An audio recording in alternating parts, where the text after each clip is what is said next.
Locked On Bama, your daily podcast on the Alabama Crimson Tide. Part of the Locked On Podcast Network, your team every day.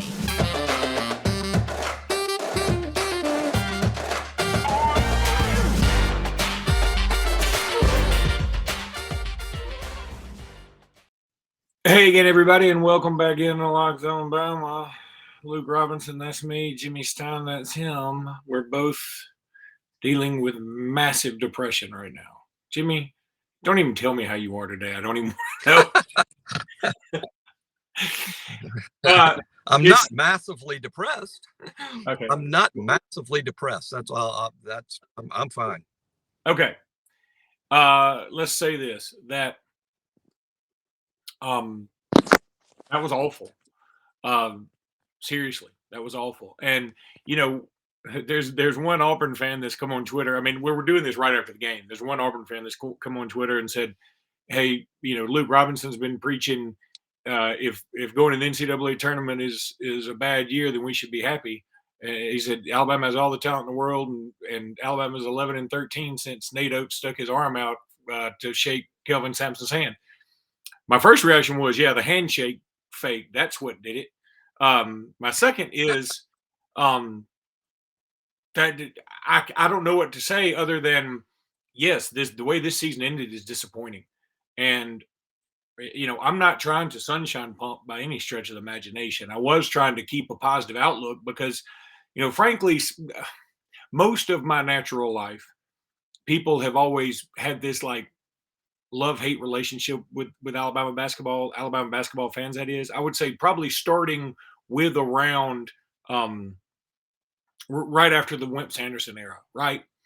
And ever since then, it's always like Alabama basketball fans are always, hey, yeah, we're doing good, but. And then when we lose again, like, see, I told you, we just always seem to suck. I mean, how quickly we forget we weren't. We were so bad a few years ago. I mean, we would have begged the CBI to take us.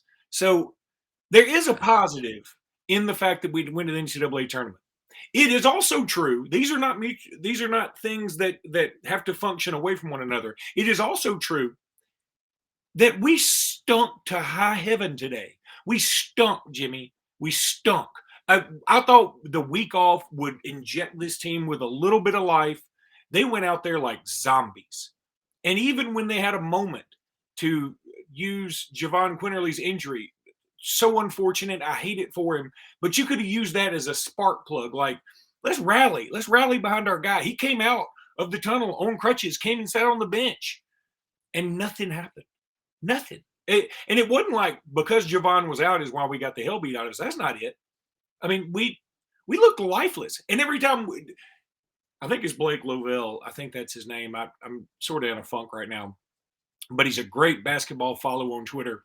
And he said that last possession was symbolic of Alabama seizing, meaning the possession where we get a huge block, we save it in bounds, JQ's got it up the floor, we've got numbers, he tries to swing it cross court, it ends up in a transition dunk for Notre Dame instead.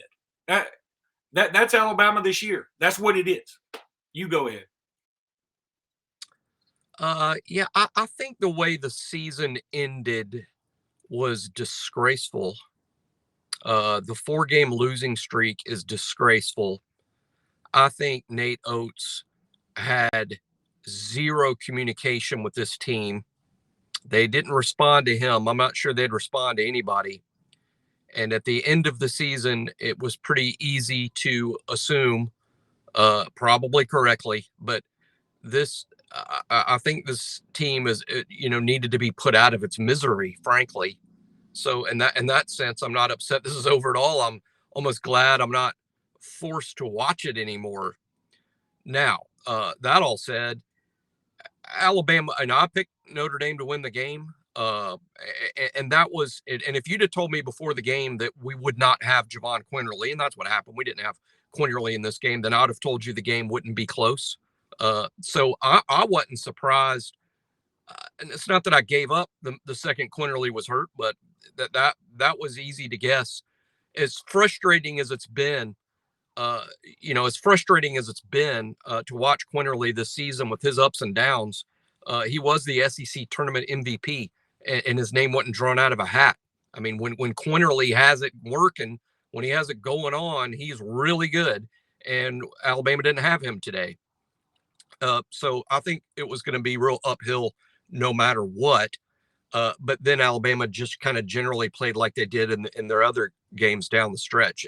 It's crazy. If you'd have told me the day after Alabama beat Gonzaga in Seattle how the season would go, I just wouldn't have believed it. And then now I've watched it happen, and even though I still don't believe it, I certainly believe what happened today. It just wasn't a surprise, especially with Quinterly out. I think for Alabama to mount a run in the NCAA tournament, it would be behind their most experienced guard, and that's Quinterly by far. I thought JD, particularly in the first half, played really well. The second half, we saw more of JD's inconsistencies and in terms of the turnovers, and he still is too reluctant to put up shots, even though we know that's not the strength of his game. But overall, I'm just kind of glad it's over. I don't think this team cared too much about it being over, which is a real shame. And to me, I'm super interested in the roster turnover between now and next season. I am not like I think the majority of fans. I don't want all these guys to go. I would like some of them to come back, particularly the obviously talented ones like JD, like Bediako, who have extreme professional talent upside. So I'm really interested to see what's going to happen with the roster turnover. I'm honestly, I'm glad I don't have to watch this team play again. Is the best way I can put it. Apropos of nothing, I hope Doug Show's his luggage gets lost in Hawaii or something. That I hate that official. I literally do. Every time he does one of our games, I'm just like, damn it, he's just god. But that's not why they beat us. I just don't like him. I just don't like him. Great. Well, frankly, this is a great opportunity to complain about it because Alabama didn't lose that game because of officiating, not even close. Alabama richly deserved a blowout loss on its own without the help of the officiating, which is all the more reason to get on the officiating because we're not blaming the loss on them. We're just talking about how utterly woeful, pathetic, blind, incompetent they are. And that the call that we're both referring to was so bad. I wonder how can you have that job and make that call is mind blowing. Yeah. If you're talking about the, I think we're talking about the no charge on the call. And then also, I mean, the no call on the charge. And then also on the late 3-pointer, which by this time it was already too late. Frankly, I thought Oates should have gotten a tech much earlier than that. And then the call. I was actually talking about the intentional. I was actually talking about the intentional. Yeah. Intentional foul on Notre Dame that they didn't call and instead called a foul on the victim, which is pretty much like, remember when Lee Harvey Oswald shot Jack Ruby? When Jack Ruby shot Lee Harvey Oswald dead. And it would have been like they handcuffed Lee Oswald, his dead body on the floor, handcuffed him and said, "We're charging you with the murder of Jack Ruby."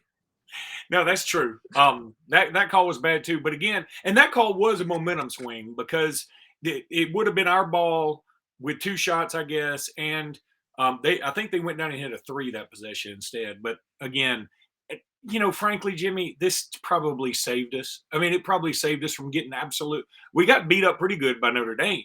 It probably saved us from getting the damn hell beat out of us by Texas Tech. I mean, Texas Tech, they looked fantastic, and we looked like shit. I've got Texas Tech in the Final Four. They're one of the 2 survivors that I have in my Final Four is Texas Tech. But I'll say this one thing: I'll if Notre Dame shoots like they did today, they can play with Texas Tech. They'll play with anybody. They shot 75% from 3 in the first half. That's hard to do in an empty gym. But see, let me cut you off because here's the thing that I'm beginning to see. everybody goes, man, everybody just shoots lights out against us. Maybe we play shitty D. Yes, they were contested We sometimes. do. Yes. Oh, the stats say we do. The stats Yeah. prove we do. Yeah, we do. We're terrible on defense. But So I'm just saying 75% is good against air. Now, if they'd have shot 60%, I'd been going, well, that's Alabama's shitty defense. But that last 15%, that's just Notre Dame's day. And that Karnak guy that I didn't really pay a lot of attention to in my game prep, he scored, 50. That's just, magic, I guess. His name's Cormac Ryan, which sounds like Yeah. I'm reading his name off of a folder in a doctor's office. Like, Cormac Ryan. Is there a Ryan Cormac here? It sounds like his name's backwards. It's sort of the Jennings Hester Hennings Jester type situation. For those who remember the Alabama linebacker. Anyway, I guess we'll call it a day right here.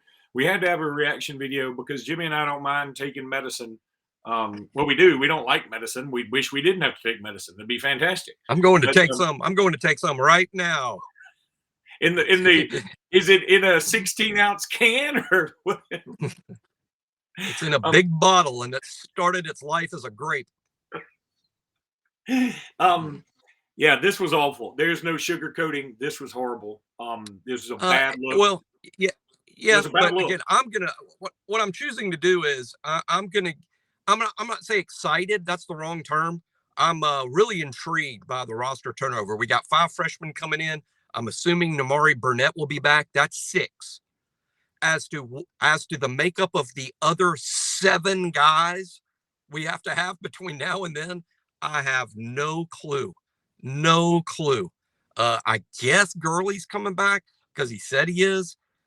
I guess Bediako's coming back because I don't know. I just think, wow, I have no idea who's going to be on the team next year. That's fascinating considering next year's practice starts in about 6.5 months.